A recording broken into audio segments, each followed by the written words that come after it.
Oh, that's awkward now, isn't it? Okay, hold on. The audience. I'm Andy Wright, founder of Never Not Creative and CEO of Streamtime. And really, I just want to see better, happier, healthier, creative businesses so that we can all thrive in an amazing industry that we all love so much.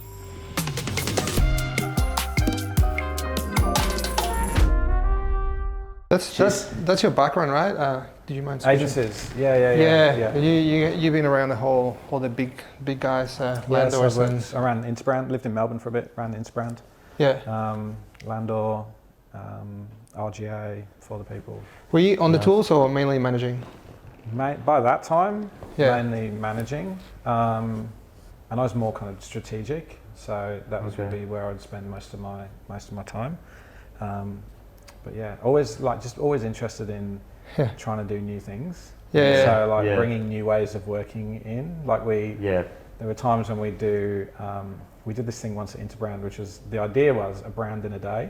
Okay. Where this guy had come, I just saw a tweet on Twitter, obviously, about, hey, I need someone to brand my food truck. I remember this story, yes. Have you heard the story? Yeah, so I had a deep fascination with food trucks at the time. Is this a taco one? Yeah, that's right, yeah. So I responded to Attila and said, hey, well, I've got a team, we'll come and do your food truck.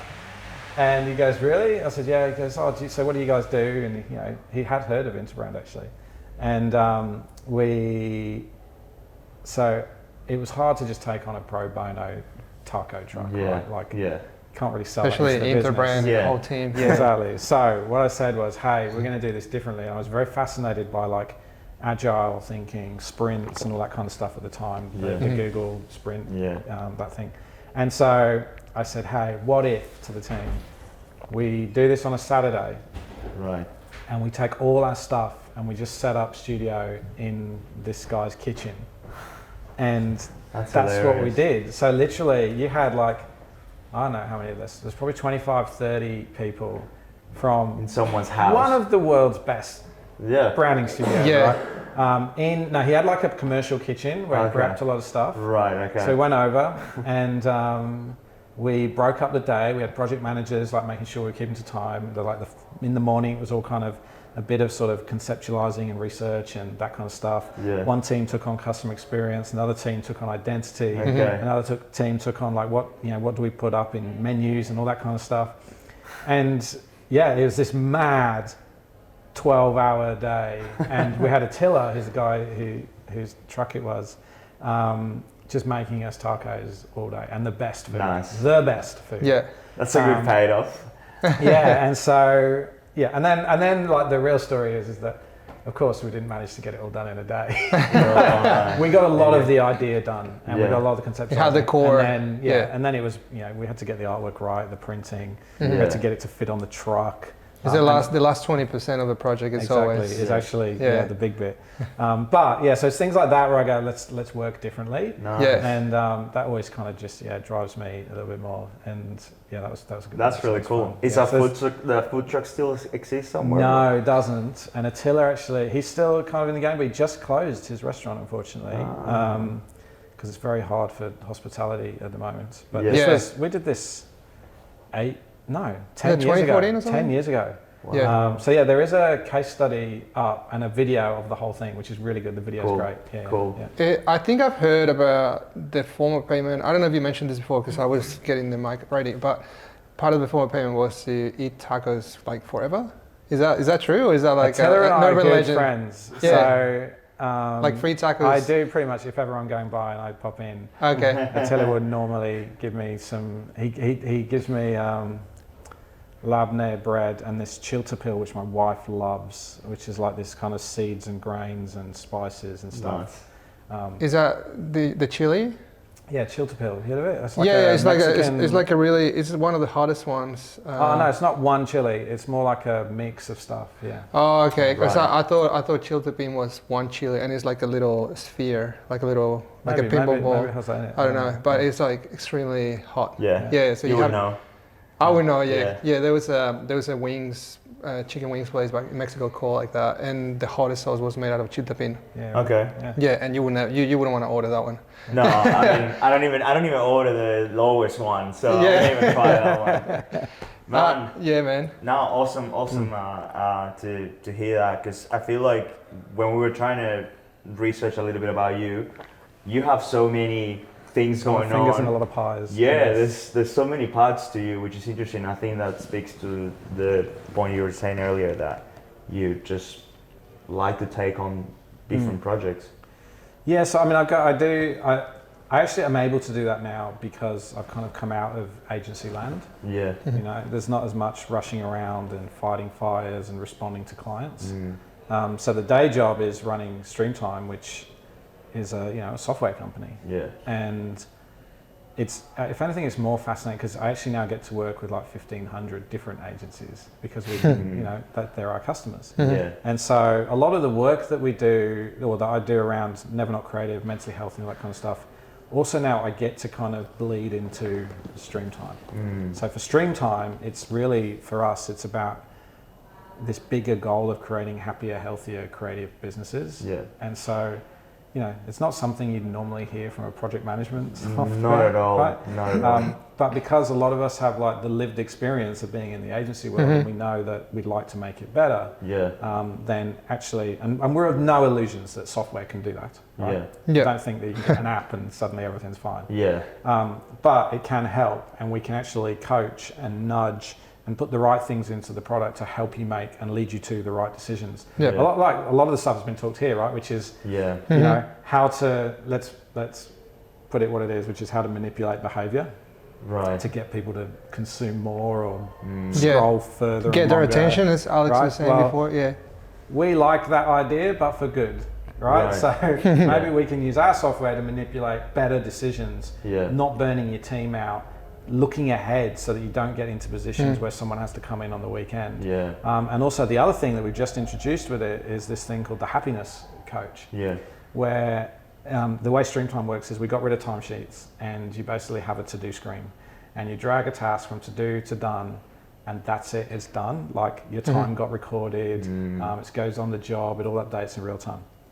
The last thing that you get to do at the end of the week is, hey, how are you feeling?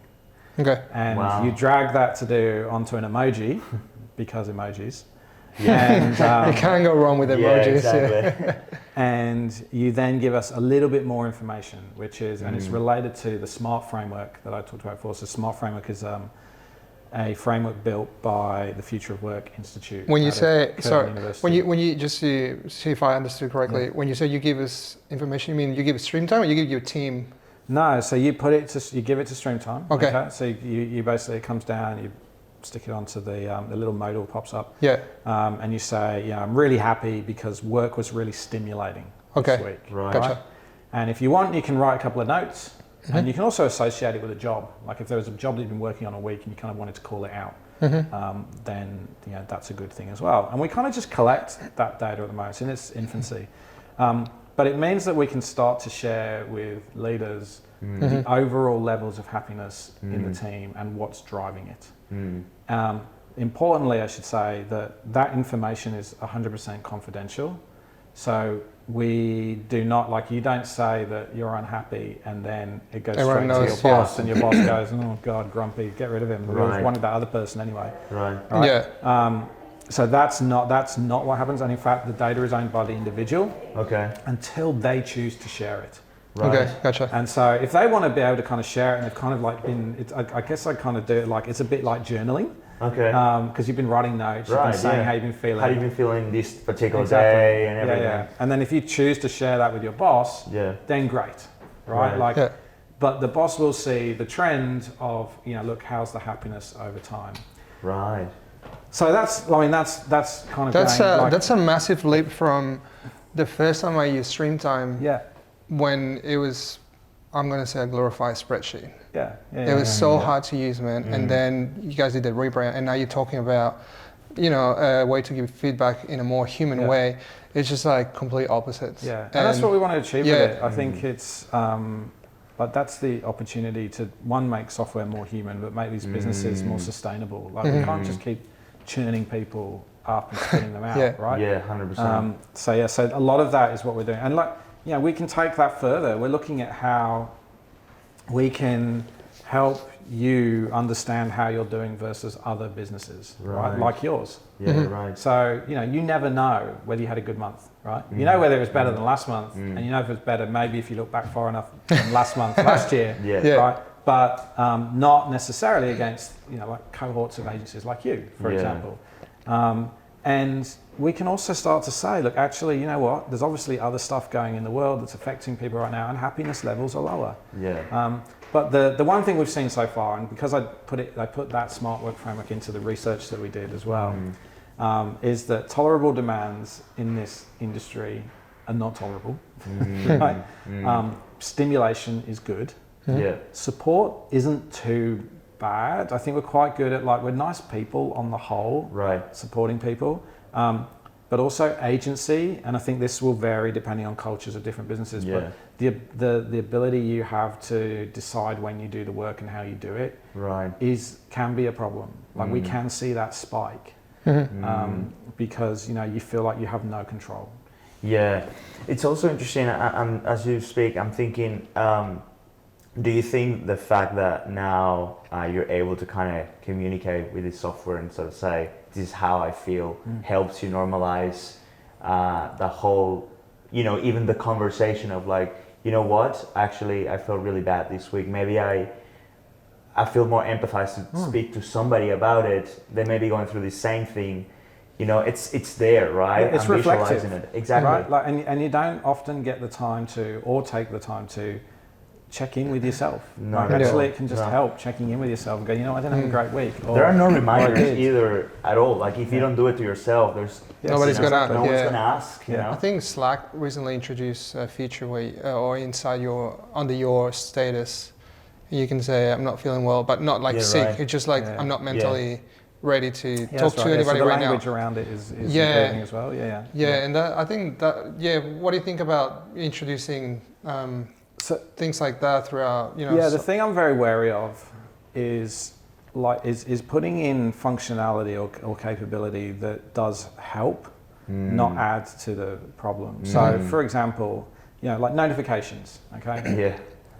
We can compare phones probably with the amount how of many red dots we have. I don't have my phone here with me, but I do. I can tell you that mine. It doesn't have that many because I can't stand. What's your email on the OCD looking at that? Yeah, I can't tolerate that. 16,217 unread emails, 17 Slack messages, 10 LinkedIn messages.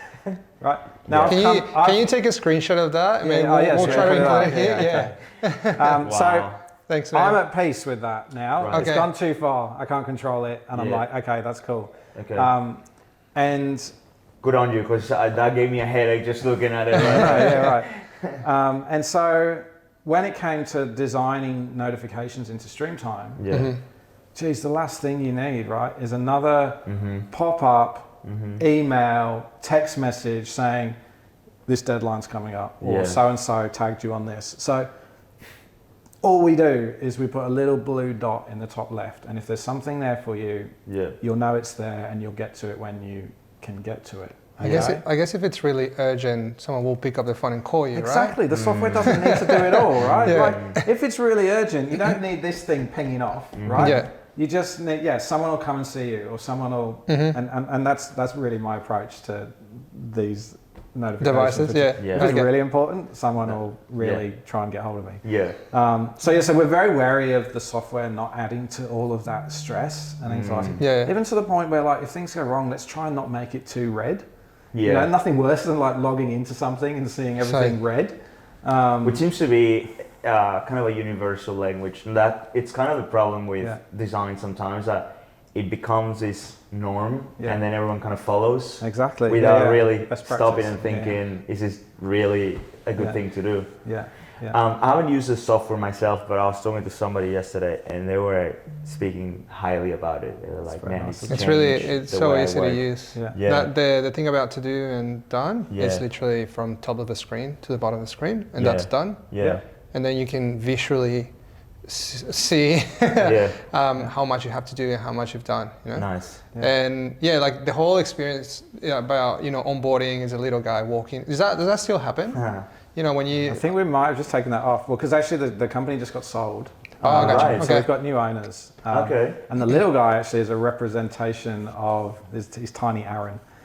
Is a representation of the founder. So he's no longer with the business. So we actually have been slowly sort of but we haven't lost the idea that there's like this tiny world basically, which we kind of want to try and make better of creatives and clients and try and find. That's why rainbows and unicorns. And we know it's not always rainbows and unicorns. Very rarely maybe, but it's nice to try and bring some of that kind of like just make everything a bit softer. Humanizing tech, man. That is a big part of it. There's nothing more like you mentioned the old Streamtime, right? Like it's grey.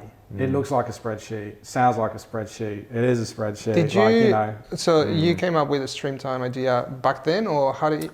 No, so I've been with the company for 5 years, but the way that I met Streamtime was Aaron, the founder, asked for the people to actually came to us to just say, hey, I'm redoing the product for the cloud. Can you like do some branding and a website to talk about it? So this is a part of the story that I'm not aware of. So I know about the rebrand, but not before that. And it's, I mean, if you're an agency, it was the dream job because actually Aaron pitched to us to work on this business. Oh, wow, that's cool. He wasn't talking to anyone else, and I remember going over to the office one day, and he presented to me. Please work on this. This is what we want you to do. And Aaron he's quirky. Like he was so great to be able to work with because he's just not like normal people, right? Like and so much common sense at times to just go, hey, we don't need to do that. Let's just get on with it. Even the logo, I remember, is like 3 cubes stacked up. That's right. So we said, hey, that's cool. We'd love to work on it, but we don't feel like what is being built at the moment actually solves anything new. It's just literally a case of taking the old product into the future, into the cloud, and with an updated interface. Right. And so we said, like, let's find something to solve. And creatives hate timesheets, right? Like we were in our own business, and we famously said we're not doing timesheets. And if you tell that someone in an interview, they want the job. Their eyes light up. And no, it doesn't matter anything else. You're not getting paid, but you're not doing timesheets. Exactly. And so we kind of we settled on that as a quite big insight early on, but also we did a lot of research with other agencies because we were very wary of just designing something for ourselves. And we found you go into other businesses and you just see all the different ways that people record time or record what they did. And so there's some that are literally just writing stuff on paper, pass it to the studio manager, and the studio manager puts it into a system. Or people have gone off and got their own apps, and they've got their to-do app, and so then they'll write it down. Or there's one which literally people were given time sheets, and it had punch it in, task, time, job number, print it out, stick it on somebody's desk to fill into the system. All of these crazy things, and so we said, look, I mean, there's 2 things here that can we kill 2 birds with one stone? Can we get something that records time, but also records the fact that the task is complete and done? And can we do it in a fun way, please? We're creatives. And so that's where this idea of this sort of drag and drop to do done thing came. And before we built it, we actually ran for the people for a few weeks. We had a big post-it note up on the wall. And we used system cards. Right. I think we were watching Silicon Valley at the time. Have you ever watched that? Oh, so good. Have you ever watched the episode where Jared gamifies the devs and goes, here's all the tasks up on the wall? And so they start working a little bit faster and a little bit faster, and they're taking the task and sticking it to done. I'm not working faster. How come you're going so fast? I don't. This is just my normal pace. They need to grab the tickets. Exactly. So we ran our business like that for a few weeks, and we put up these big post-its. You write down at the beginning of the week all the things you need to do, how long you thought it was going to take. Put it on a card, and you've got it up behind you. And then as you get these things done, you take it from to do to done. You update the time. And that is that is the to-do done screen in Streamtime, but we ran it on paper first for like a good few weeks. So you went analog. Yeah, and it was brilliant. It was like great to see, and you could also, it was visual, like you could see people in the office just going, oh yeah, great, I've done that, tick, done. Yeah. And that's the nice thing about a to-do list, right? Like there's that sense of achievement. 100%. It gives you satisfaction, right? Yeah, exactly, and that's why it's designed the way it is, Amazing. That's awesome, man. Yeah, I feel like I need to download, create an account and start using the... Well, I mean, it is, there's like a free version. I remember using, I'm not gonna lie, I used the free version when I was a freelancer, but I also used the paid version. You can just jump in, you can create an account tomorrow. And I fell in love with the interface.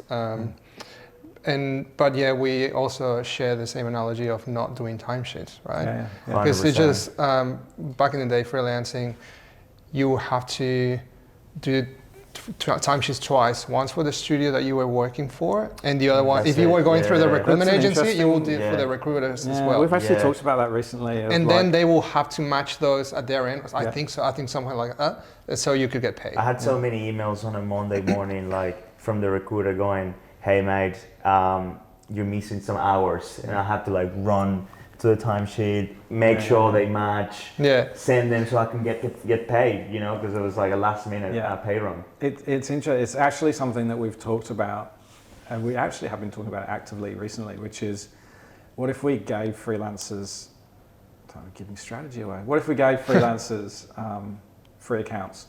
It meant that whenever they go and work into an agency, they've already got an account and they can use that, and you're using the same data, so you don't have that problem. Right. But also the other thing I like about it is that you keep your data. So like, you know how when you go for a job and you show your portfolio and someone goes, oh yeah, but did you really work on that? How much did you do on it? And you go, well actually, I did 100 hours on concept development on that job because I've got the data to prove it, right? It's already here. Exactly. So this is like a nugget of an idea. It would need thinking through significantly. But it is one of those things where it's like, actually that's quite interesting. And it's that idea of just understanding the industry, not just understanding, like when I see other project management systems talk, it is utilization, profitability, productivity, blah, blah, blah, blah, blah. Those things are important, right? You do have to know your numbers for your business, but it's only half the story.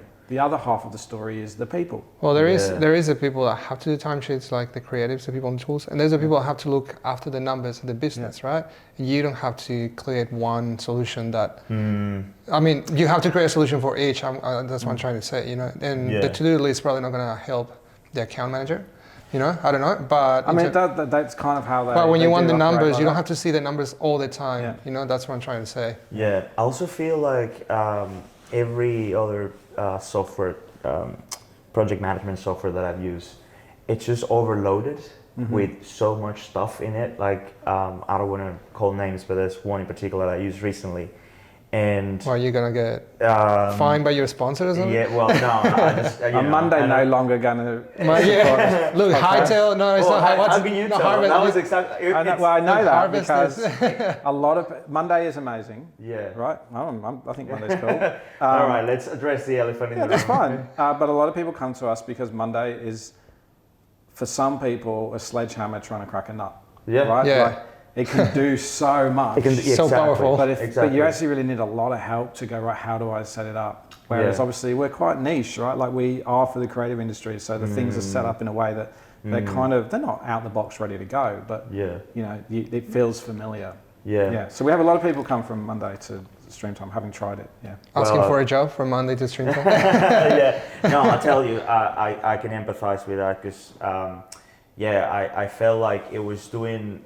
The cause and the intention obviously is there, but you know, then you start using the software and you realize, like it's trying to do so much that it's just so confusing. And that it becomes kind of counterproductive in a way, you know. So actually, no, like there's consulting businesses for Monday. Really? Right? Like they consult to put Monday into your business. Right. So I think it's like, it's just interesting of just where you play because. You know, when you get to that kind of size and that capability, then you are kind of almost an enterprise platform. Yeah. Right? Like if you need that much help to get it in. Absolutely. Absolutely. I've never used Monday at a small company. I've only used, you know, back in the day. You're not missing out. Don't worry. No, I've used it. Oh, for large scale. But yeah, at enterprise level. Right. I've never used it. You know, freelancing for a 3-person studio kind of thing. It was more Streamtime. Man, I mean, I guess, you know, going back to the point that you have like so many pieces to the pie. That's only one piece. And we ended up talking about software. But exactly. Health. I mean, and I really want to touch on that topic of mental health because it's, you know, a recurrent topic, as I mentioned in the conference, which I think is great. Also, earlier this year when we saw you at the panel at TDC, you know, that topic came up again. So tell us a little bit more about it, because I'm also curious. You come from advertising, which it's, you know, I guess, for lack of a better way to saying it, it's well known for an long industry hours. that is not, you know, a synonym of mental health. Mm-hmm. In a way, but then, you know, you're kind of changing the narrative, even at Streamtime. Like, you look at this at the website, the way in which you sell the software, it's around mental health and, you know, making people's life better. So that's quite a shift, you know. So I mean, so this, I guess, it started. Well, I don't know when would this been, 2016, I guess, where I was having my own mental health challenges. And so I've been diagnosed with anxiety and depression. I ended up in hospital one day. Doctors thought I was having a stroke. And things just got too much. And I realized that I needed to change something about my life and what was important. I think I'd spent years and years of going like, the work is the most important thing. And, you know, I think clearly I've changed my mind about that now. And so, you know, and I actually got the chance, luckily I got the chance to change what I was doing by, you know, Aaron, who was the founder of Streamtime, saying, hey, you know, come out the agency land and why don't you come help me run a software business? And it took me, I mean, it took me a good hour, an hour? It took me an hour. It took me a good year to kind of make that decision to do that, because I was like, oh, software business, and it was like really blokey at the time, and I was like, oh my God, I don't know. And at the same time, I just like, because I'd been diagnosed with anxiety and depression, I wanted to know more about it, and I kind of like turned it into a project. And I was doing more about it, I was reading more about it. I got asked to speak at Creative Mornings once, and I thought, you know what, why don't I just turn this into a presentation about my mental health, and I'll come out and tell everyone. I don't know whether that was the best idea at the time, but it felt like it. And how did you feel about doing that? Because it was the reaction. Like, just because you're so into something doesn't mean everybody else knows. One is into it, or two knows how to process that, right? So there would be people after that talk who, you know, I'd worked with like a few years ago, or haven't seen before, and they'd come up and go, that was amazing, thank you. Like, it helps me think about my own mental health. I've been struggling with this. It's that kind of, you know, we know that works. People with lived experience talking about it gives others permission to do the same. At the same time, there's people I saw every day who never mentioned it. And so that was like, it was like, oh, just because I've got comfortable with it doesn't mean everybody else does. It's not so easy to It's speak not up. easy. It's not easy at all. And so it's definitely easier now. And so when I moved to Streamtime, I was like, you know, I've got a bit more headspace. I was actually, at the time, I was only working 4 days a week. I don't have clients onto me. Sure, we've got customers, but you know, we look after them, but they can wait. And I got the headspace to go, well, maybe now. The other thing, I don't often tell this part of the story, which is I spent the last year working with the Australian Workers Union for the people. And so I was like heavily embedded into the union movement and people's rights at work and all of this kind of stuff. And it was just the best experience. One of the most like favorite projects I've ever worked on. We launched a union for hairstylists whilst we were there, but in a different way. And so anyway, that I went full socialist, came back and found like my middle ground. And you had to try it all, though. We do kind of have to dive in. I went to Socialism 2017, I think. I went to a conference. And I was amazed. I was like, ooh. I can imagine. And different crowd than this one, I would different imagine. crowd upstairs, definitely. And So I guess then when I started Streamtime, it's like moved to Streamtime, and I started thinking about, look, how can I still do some of that work? Because I really love that kind of work and like this, rights and all that kind of stuff. And so I said, I'll start a community for the creative industry. I know the creative industry well. I know what happens. I know what I've been through. I know what other people have been through. I have a better understanding of the kind of things that you can do to get better things happen at work. And so those things kind of, and out came Never Not Creative. Yeah. Never Not Creative was actually a line written by a guy from For the People for Streamtime. All right. And it was really good, but then I was like, whilst I was there, I was like, I'd love to actually use that for something else. And it felt like a good analogy kind of thing for what's going on in the creative. We're always on, we've always got to be doing this, we've always got to do that.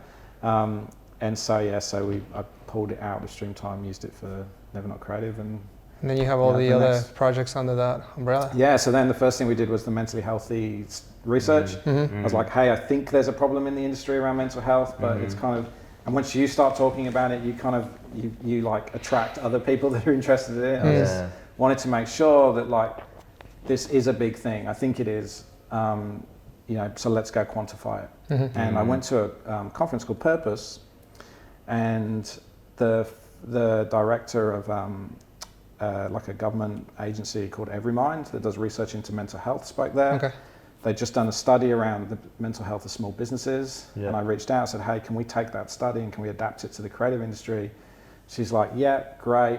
And that's how the study was born. Then we released the results, and suddenly more people come out of the woodwork and go, and we found more than half of people showing signs of mental ill health. All right, okay. And so everyone's like, yes, this is a big problem. We want to get involved. What can we do? Yeah. And things have just snowballed. Like, I'd love to say there's a big grand plan back then, but it's like you do. What I do like about what we do is that it's very evidence and data driven. Yeah. It's not just an opinion. It actually comes every time we do that research. So we've done it 3 times now. It informs what we do next. Right. So the first time led to the minimum standards. The second time led to more work around empathy. And the gap between leaders and the rest of their organization. This time, it's the systems approach, right? People can't keep telling us that the things that they want to improve their mental well-being with at work are to do with the work and us put on a yoga class. Of course, right? no. Like, I know, I'm exaggerating, but but we get the point. Yeah, 100%. Yeah, it's a massive responsibility, man, and I think if anything, like respect for that, because I guess it isn't your typical project. You start it. You work on it and deliver it. It never stops. Exactly. It's part of, like, you are literally wearing the t-shirt. Yes, putting the t-shirt on. Well, thanks so much, man. It's been incredible to have these insights into the story, corroborate the fact that, all this, the story around the taco truck and Streamtime. Thanks so much, man. And that's it. We'll catch you. Thanks very much. Catch you next time. Thanks for having me. Cheers. Amazing. Thanks, bro. Cool.